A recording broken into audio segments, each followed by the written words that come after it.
শান্ত হলে পথও সহজ হয়ে যায়। ইতিবাচক ভাবনা আপনাকে শক্তি দেবে এগিয়ে যাওয়ার। আজ নিজের সেরাটুকু দিন, সাফল্য থেমে থাকবে না। নমস্কার, পজিটিভ বার্তার পর্দায় আপনাদের সকলকে স্বাগত। আপনাদের সাথে আমি রয়েছে স্নিগ্ধা। চলে যাব বিস্তারিত সংবাদে। ত্রিপুরা শান্তিনিকেতন মেডিকেল কলেজ ও হাসপাতালে চিকিৎসা পরিষেবা গ্রহণের বার্তা দিয়েছেন radiology and imaging technologist mister Sourav Bhowmik. মাত্র 10 টাকার বিনিময়ে এই হাসপাতালে দেওয়া হচ্ছে ওপিডি পরিষেবা। ত্রিপুরা শান্তিনিকেতন মেডিকেল কলেজ ও হাসপাতাল শহরতলির রানীর খামার এলাকায় শান্ত ও মনোরম পরিবেশে গড়ে উঠেছে। বিশাল জায়গা নিয়ে এই কলেজ ও হাসপাতাল মাথা উঁচু করে দাঁড়িয়ে আছে। বর্তমানে শান্তিনিকেতন মেডিকেল কলেজ ও হাসপাতালে ওপিডি পরিষেবা চালু আছে। রাজ্যের নামকরা বিশেষজ্ঞ চিকিৎসক এই হাসপাতালে পরিষেবা প্রদান করছেন। শান্তিনিকেতন মেডিকেল হাসপাতালে এসে চিকিৎসা পরিষেবা গ্রহণের বার্তা দিয়েছেন এই হাসপাতালের radiology and imaging technologist mister Sourav Bhowmik. তিনি বলেন, এই হাসপাতালে প্যাথোলজি, রেডিওলজি, ইসিজি এবং সোনোগ্রাফি করা হচ্ছে অত্যাধুনিক যন্ত্র সংযোগে। তিনি বলেন, 2024 সালের 1 আগস্ট থেকে ত্রিপুরা শান্তিনিকেতন মেডিকেল কলেজে ওপিডি পরিষেবা চালু হয়। মাত্র 10 টাকার বিনিময়ে চিকিৎসকের পরামর্শ নেওয়া হয় এই হাসপাতালে। দূর দূরান্ত থেকে রোগীরা এখানে চিকিৎসা পরিষেবা গ্রহণ করতে আসেন। তাই রাজ্যের মানুষকে এই হাসপাতালে এসে চিকিৎসা পরিষেবা গ্রহণের বার্তা দিয়েছেন টেকনোলজিস্ট মিস্টার সৌরভ ভৌমিক। নমস্কার, আমি সৌরভ ভৌমিক। বর্তমানে আমি ত্রিপুরা শান্তিনিকেতন মেডিকেল কলেজ এবং হাসপাতালে রেডিওলজি বিভাগে কর্মরত আছি। আপনারা ইতিমধ্যেই অবগত আছেন, 2024 সালের 1 আগস্টে আমাদের ওপিডি পরিষেবা শুরু হয়েছে, যা বর্তমানে চলছে, এবং বিভিন্ন দূর দূরান্ত থেকে রোগীরা এখানে এসেছেন এবং চিকিৎসা পরিষেবা গ্রহণ করেছেন। অতি অল্প বিনিময়ে আপনারা এখানে পরিষেবা গ্রহণ করতে পারেন। মাত্র 10 টাকার বিনিময়ে আপনারা ডক্টরবাবু দেখাতে পারেন এবং বিভিন্ন বিশেষজ্ঞ ডক্টরবাবুরা আমাদের এখানে পরামর্শ দিয়ে যাচ্ছেন। তাছাড়া আমাদের বিভিন্ন পরীক্ষা নিরীক্ষা, যেমন প্যাথোলজি বিভাগ রয়েছে, রেডিওলজি বিভাগ রয়েছে, ইসিজি রয়েছে এবং সোনোগ্রাফিও আমাদের চালু হয়ে গেছে। তাছাড়া ওষুধপত্রের উপরে আপনারা ভালো একটা ডিসকাউন্ট এখান থেকে পেতে পারেন। তো আপনারা যারা এখনও আমাদের হসপিটাল সম্পর্কে অবগত হননি, আশা করছি আপনারা একবার আমাদের হসপিটালে আসবেন এবং আমাদের ডাক্তারবাবুর দ্বারা পরামর্শ গ্রহণ করবেন। নমস্কার, সবাই ভালো থাকবেন। ব্যুরো রিপোর্ট, পজিটিভ বার্তা। যুব কল্যাণ ও ক্রীড়া মন্ত্রীর হাত ধরে 69তম ন্যাশনাল স্কুল গেম চেস প্রতিযোগিতা উদ্বোধন হয়। দেশের বিভিন্ন রাজ্যের প্রতিনিধিরা এই খেলায় অংশ নিয়েছে। 69তম ন্যাশনাল স্কুল গেম চেস প্রতিযোগিতা বৃহস্পতিবার থেকে রাজ্যে শুরু হয়েছে। এই প্রতিযোগিতার উদ্বোধন করেন যুব কল্যাণ ও ক্রীড়া দপ্তরের মন্ত্রী টিঙ্কু রায়। উদ্বোধনী অনুষ্ঠানে উপস্থিত ছিলেন ক্রীড়া দপ্তরের সচিব পি.কে চক্রবর্তী। উপস্থিত ছিলেন পদ্মশ্রী দীপা কর্মকার সহ ক্রীড়া দপ্তরের অন্যান্য আধিকারিকরা।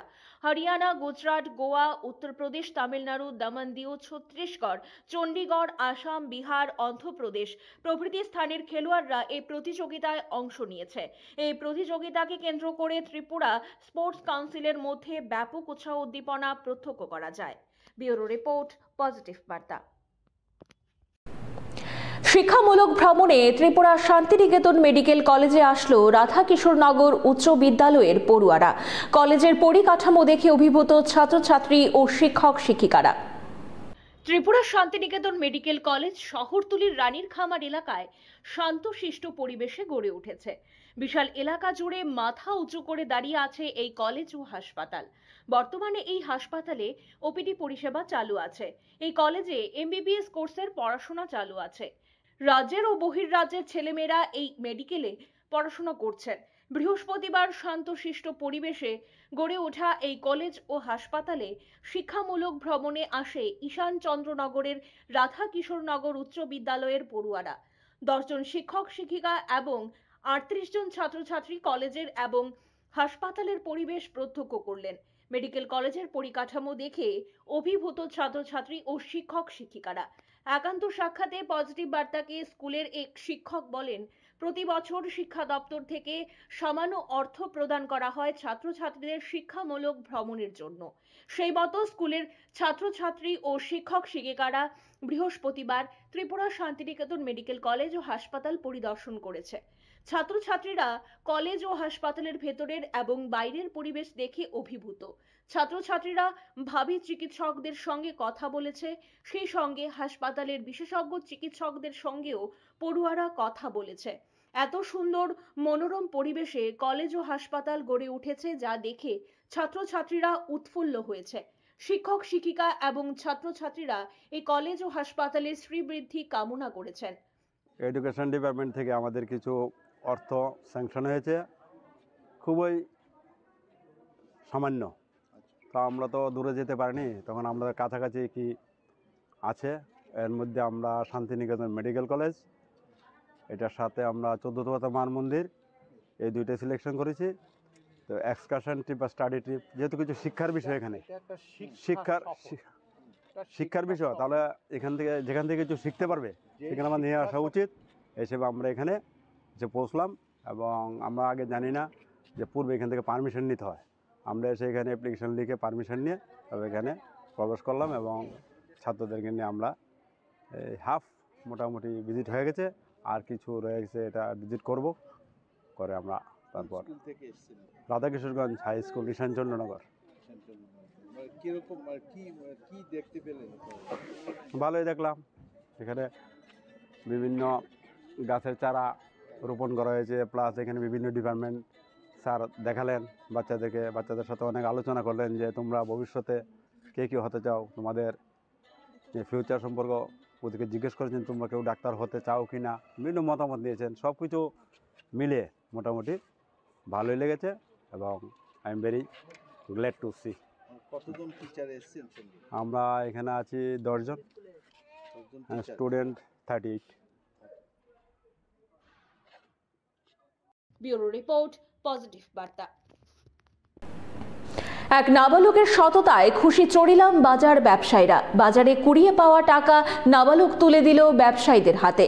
তাকে আগামী দিন সম্বর্ধনা দেবে বলে বললেন ব্যবসায়ীরা। সমাজে এখনো সৎ, নিষ্ঠাবান এবং পরোপকারী মানুষ রয়েছে।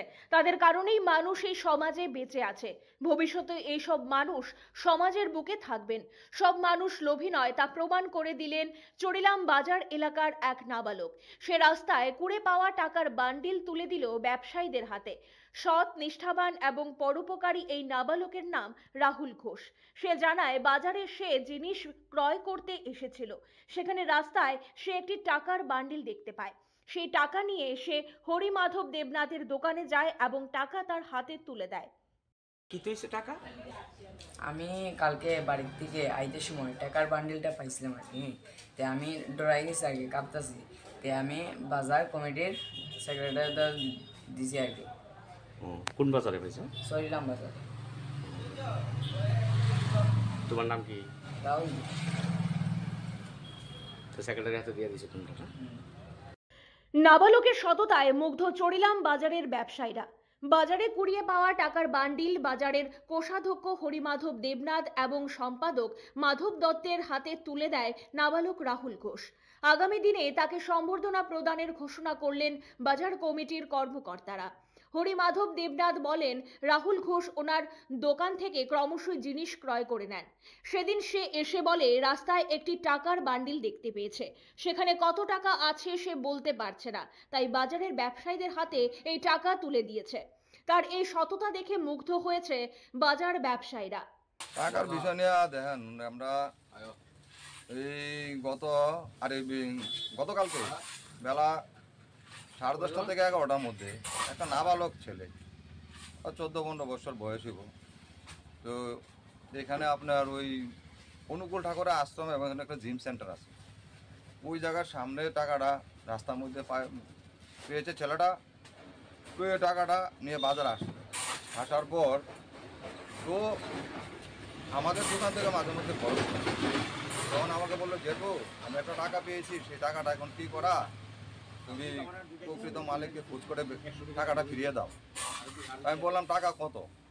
ও দেখো, এখানে আমার কাছে টাকা আমি গুনতে পারি না, আমি গুনছি না, তুমি গুনে তারপর টাকাটা রাখো, এবং যে আসবে প্রকৃত মালিক এবং এই টাকা যে হারিয়েছে সে যাতে আসে, আপনাদের মাধ্যমে আমরা সেই খবরটা পৌঁছানোর জন্যই আজকে আপনাকে এখানে টাকা অ্যামাউন্টটা আছে মোটামুটি আমাদের বাজার কমিটির তরফ থেকে এই ছেলেকে আমরা অনেক অনেক এই ধন্যবাদ জানাচ্ছি এবং তাকে আমরা ভবিষ্যতে একটু বাজারের একটা সংবর্ধনা দেওয়ার জন্য আমরা চিন্তা করব, কারণ ভবিষ্যতে এরকম মানুষের মনোবৃত্তি যাতে আরও আসে, যে আগামী দিন কিছু রাস্তায় পেলে বা কোনো কিছু পেলে যাতে প্রশাসনিক স্তরে উনিয়া মানুষের দিতে পারে, সেই জায়গা জিনিসটা যাতে প্রকৃতপক্ষে ব্যুরো রিপোর্ট, পজিটিভ বার্তা। তুলসী এই পৃথিবীর একটি অতীব মূল্যবান গাছ। এই গাছের বেশ কিছু ঔষধি গুণ রয়েছে। হিন্দুদের ধর্মীয় অনুষ্ঠানে তুলসী পাতার ব্যবহার রয়েছে। তুলসী প্রকৃতির অমৃত গাছ। পজিটিভ বার্তার বিশেষ নিবেদন, think positive, be positive. Tripura সহ সমগ্র ভারতবর্ষে তুলসী একমাত্র একটি সাধারণ ভেষজ নয়, বরং এটি আধ্যাত্মিক শক্তি, স্বাস্থ্য সুরক্ষা ও পরিবেশের পবিত্রতার প্রতীক। ঘরের উঠোনে তুলসী গাছ মানেই শান্তি, পবিত্রতা ও ইতিবাচক শক্তির আবাস। আজ আমরা তুলসী পাতার গুণ, উৎপত্তি এবং এর সঙ্গে জড়িয়ে থাকা প্রাচীন পৌরাণিক কাহিনীর বিস্তারিত প্রতিবেদন তুলে ধরলাম। তুলসী বা হোলি বেসিল ভারতের উপমহাদেশে জন্মানো একটি চিরসবুজ ভেষজ। প্রায় 5000 বছর আগে আয়ুর্বেদিক গ্রন্থে প্রথম তুলসীর উল্লেখ পাওয়া যায়। অনেকে মনে করেন এটি প্রথম উত্তর ভারতের সমতল অঞ্চলে বিস্তার লাভ করে পরে দক্ষিণ এশিয়া ও দক্ষিণ পূর্ব এশিয়ায় ছড়িয়ে পড়ে। হিন্দু ধর্মে তুলসীকে জীবনদায়িনী গাছ হিসাবে মানা হয়, যার পাতা ও গন্ধ যুগ যুগ ধরে মানুষের জীবনযাত্রার অংশ হয়ে আছে। ব্রত ধর্ম অনুযায়ী তুলসী হলেন দেবী বৃন্দা, যিনি ভগবান বিষ্ণুর একনিষ্ঠ ভক্ত ছিলেন। পৌরাণিক কাহিনী অনুযায়ী অসুররাজ জলন্ধরকে পরাস্ত করতে দেবতাদের সাহায্য করতে বৃন্দার তপস্যা ভঙ্গ করতে হয়েছিল ভগবান বিষ্ণুকে। বৃন্দার মৃত্যু হলে তার শরীর ভস্ম থেকে জন্ম নেয় তুলসী গাছ। কার্তিক মাসে তুলসী বিবাহ, ভগবান শালগ্রাম ও তুলসী দেবীর বিবাহ হিন্দু সমাজে শুভ কাজের সূচনা হিসাবে মানা হয়। এই কারণে তুলসীকে বিষ্ণুপ্রিয়া বলা হয়।